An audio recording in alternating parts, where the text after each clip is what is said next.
Did you know that if you opened up an account for your kid and invested $50 each week into a fund that earned around 8% per year, such as the S&P 500, for 18 years, your kid would have over $100,000? What's up, everyone, and welcome back to another video. Today, we're gonna go ahead and talk about how you can get started investing on behalf of your kid to help them start building wealth and set them up for financial success in the future. Generational wealth starts with one person determined to make it happen. Why not make that person you? I'm sure we've all heard some version of this, but time is our greatest asset, right? The younger someone is, the more time they have to build wealth and allow their investments to grow in the stock market or whatever market you're deciding to invest in. That is why if you start to invest on behalf of your kid when they're born, or ideally when they're a younger age, you can put your kid miles ahead and allow them the opportunity to focus on things they really want to focus on in life. The most important part of this all, though, is don't forget to pass down the financial knowledge, because if you're just giving people money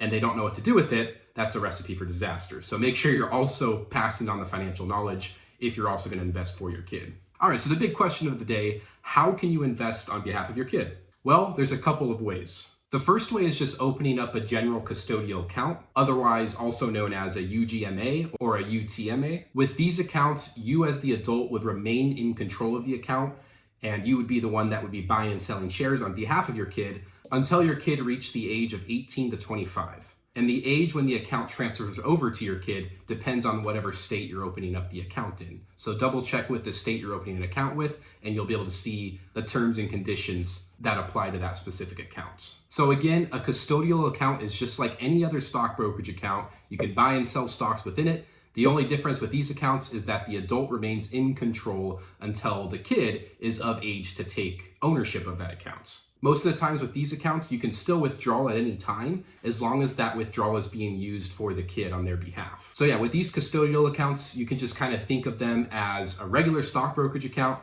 The big difference being that you're in the one control until your child reaches the required age based on the state you're opening this account in. Now, I wanted to touch on some of the drawbacks with these accounts. So these custodial brokerage accounts will be considered an asset under the kid's name. So if they go to college, for example, and they plan on applying for a loan to take out college loans, these custodial accounts can actually impact them based on how much they might qualify for a college loan. So they can impact financial aid qualifications when your child decides to apply for college if they decide to go. So that's one big drawback with these accounts, especially if your kid doesn't plan on using the money for college and they want to take out college loans, which hopefully they would use the money that's in this account for college instead. But just saying, if they decided to take out financial aid in the future, these accounts could be a hindrance on taking out that sort of loan. Also, there is no restriction on what the kids can use this money for once they are of the legal age. So once they reach that required age based on the state you're opening the account in, they can go around and buy whatever they would like with that money. So there's no restrictions. Now, if that concerns you, there is another type of account that you might be more interested in. And these are referred to a 529 plan,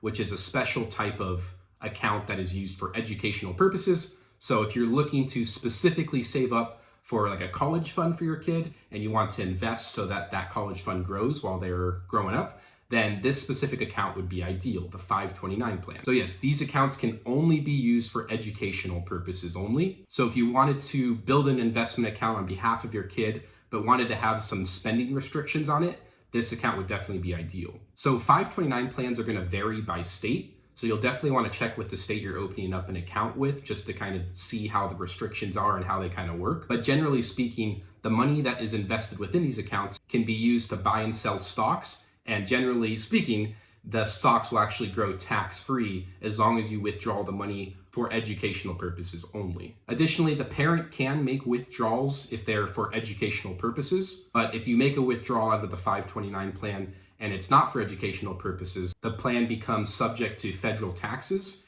and you will also owe a 10% penalty fee. So definitely something you're going to want to consider, as that's one of the big drawbacks with the 529 plan. So the next question you might have is, where can you open up one of these accounts? Well, both custodial accounts and 529 plans can generally be opened up at any major bank or major stock brokerage as well. Your best bet is probably just to contact the stock brokerage you're currently with, if you are with one, and just double check with what options are available when it comes to custodial accounts and 529 plans. TD Ameritrade is my personal favorite, and you can open up a 529 plan or a custodial account with TD Ameritrade as well. So another question I commonly get when I explain custodial accounts and 529 plans to people is they ask, how much should they invest? And of course, the answer to that depends on your personal financial situation and your investment goals as well. But at the end of the day, investing anything is better than investing nothing for them. So, I mean, these are just a gift that you are building for your child on their behalf. And you're, of course, not required to do anything. The fact that you're making the effort to invest on behalf of your kid is huge. And again, will likely set your child up miles ahead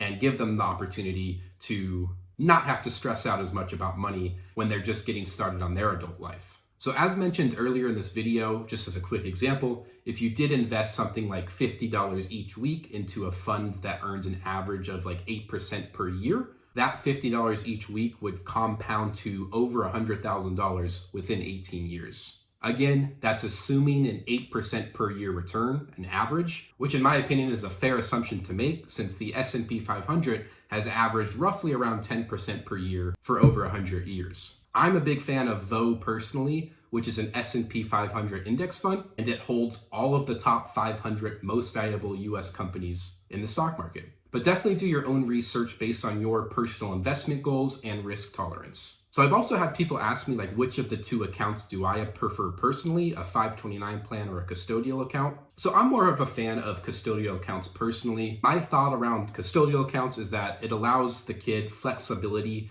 to spend the money as they would like. And I know that can sound dangerous, but my thought process on that is, what if your child decides not to go to college after they move out of the household? Like, what if they want to start their own business? I mean, a lot can change in 18 years, especially with the current world we're living in, to where every 5 years feels like a completely different world. So like, who knows how the world's going to be 18 years later? Like, college might not even be a popular option then. I mean, who knows? I would probably rather set up that custodial account to give your kid the flexibility to kind of make the option on what direction they want to move in their life. And if they decide to go to college, they'll have that money ready there for them to go to college. If they decide to go another route, like a non-traditional route, they can go that route. If they want to start their own business, whatever it is, they will have that option to do so with no penalty. That's just my take though, just my opinion. Obviously, you're the parent, so you make the decision. 529 plans are great if you want to have that restriction to where the money can only be used for educational purposes only. On top of that, the money within the 529 plans grow tax-free, so that's another big benefit with those accounts. So there's pros and cons to both sides. You just got to make the decision based on your personal preference and personal situation. Well, that's it for today. I hope that helped clear up any confusion around 529 plans or custodial accounts. As always, this video is intended to be used for educational purposes only. I'm just a guy who likes to learn about money and how money works. So if you have any specific questions related to your personal situation, it's best to reach out to a financial professional. Thanks again for watching and have a great rest of your day.